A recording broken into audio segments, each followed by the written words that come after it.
e vetëm është opozita. Shpresë e vetëm është opozita. Ne duhet të ngrihem me të gjithë forcën tonë si përpjekje e fundit për të rrëzuar këtë narkoshtet.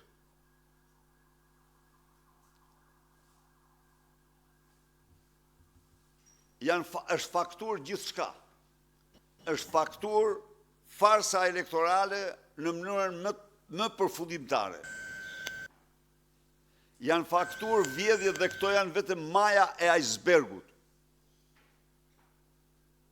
Janë faktur lidhjet me drogë. Një gazetë prestigjioze amerikane shkruante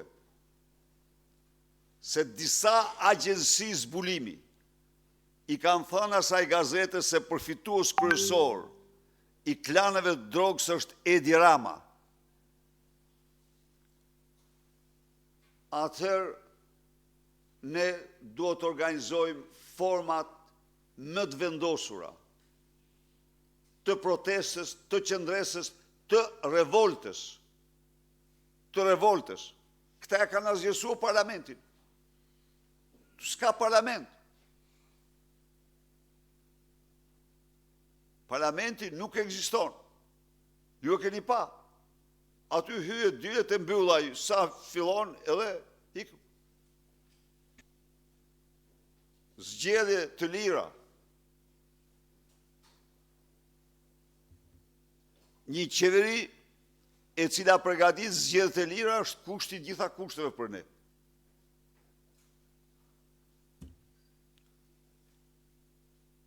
Është thirrë data 22,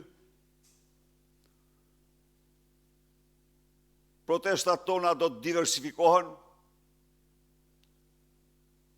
me greva urie, me gjitha format. Në qoftë se ne vendosim të përmbushim misionin tonë. Edhe ne jemi të vendosur ta përmbushim. Protestat tona dhe të gjithë ne duhet kemi të qartë se me këtë regjim është jetike protesta e qëndrueshme, revolta e qëndrueshme. Ato janë format që rrëzojnë narkodiktaturat dhe diktaturat. Angazhimi sa më shumë i trive në këtë betejë të cilën opozita do ta fitojë. Shqiptarët do ta fitojnë. Kur ndonjëherë nuk kanë qenë, zotëri e thash edhe dje, edhe do ta mbyll. Enver Hoxha që i kishte pa llogari, ja u them unë. Pa llogari.